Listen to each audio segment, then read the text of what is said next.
Concernant les signes, je constate les personnages célèbres,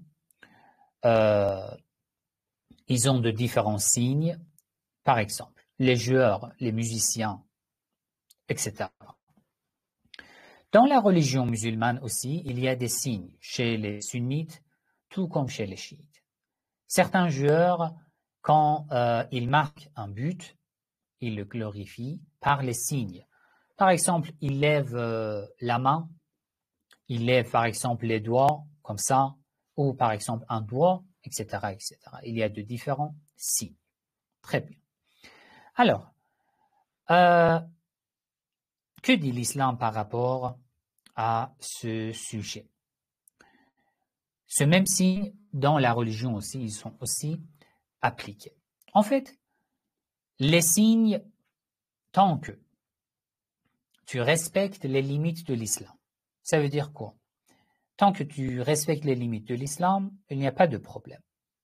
Ça veut dire que, bon, tu montres, tu as un signe pour manifester ta joie, par exemple, et c'est ton propre signe. Et ce signe ne fait pas référence à une conviction contre l'islam. Il n'y a pas de problème.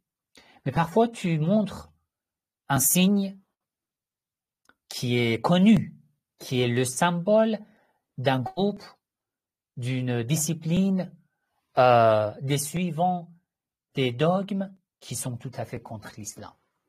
Ceux qui suivent, par exemple, le Satan, le démon, etc., etc. Dans ce cas, si tu le fais consciemment, cela veut dire que tu es en train de propager leur dogme. Donc, c'est interdit. Et si tu ignores, tu ne sais pas que c'est le signe d'un tel groupe, pas de problème, tant que tu ne sais pas. Mais dès que tu sais, il faut éviter.